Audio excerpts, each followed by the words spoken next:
Hey, Karu and Nikki. It's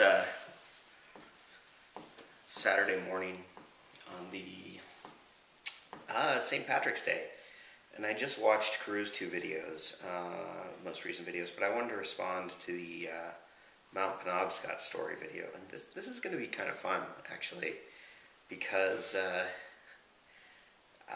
there's a couple points of clarification that I think.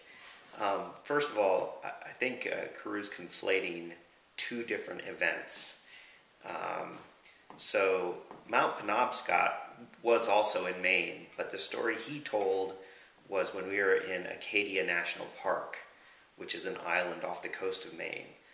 Mount Penobscot was it was a county park or something, and it was on the coast, but it wasn't on an island.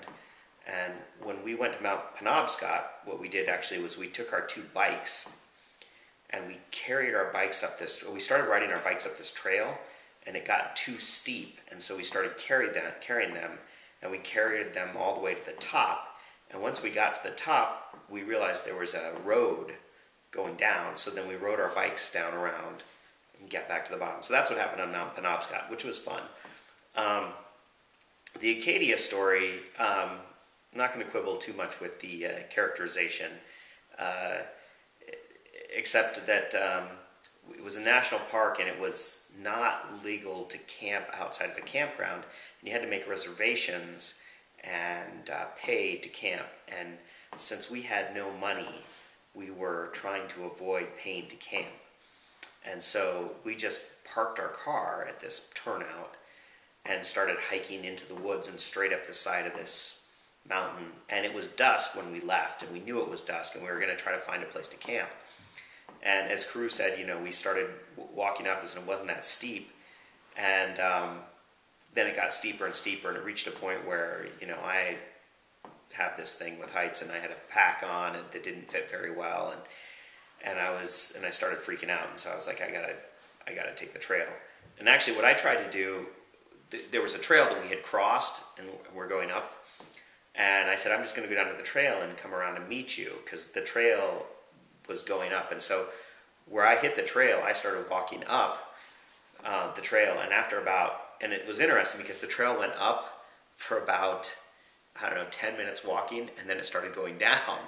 And I realized that actually it was going down the other way and then went back up and circled around up top. So I went the wrong way on the trail. By then it was almost completely dark, and or it was getting close to dark. And I was like, well, I could go back and try to find Karu, but I also had the keys to the car. And I thought, if I don't find him and he tries to go back to the car, I better get back to the car. So I hiked, and I stayed on the road, and we had taken this shortcut, and I hiked around, and I figured afterwards that I'd hiked about 7 or 8 miles, I think, basically after dark. But at the point on the road where I realized that I was a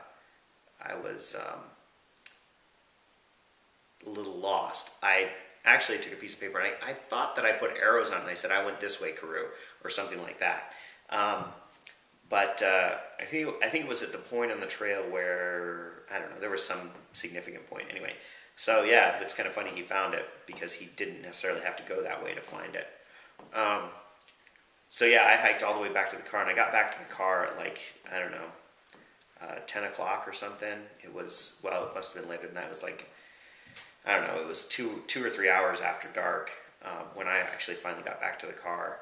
And of course he wasn't there, and he was already probably asleep on top of that mountain. And I remember him telling me that he watched the fog come in. And that's the other thing that's what happened was by the time I realized the trail was going the wrong way, the fog had all come in. And I was like, well, I'm not going to stumble around in this fog looking for Karu. I could not see him, so I went back to the car. Anyway, that's my side of the story.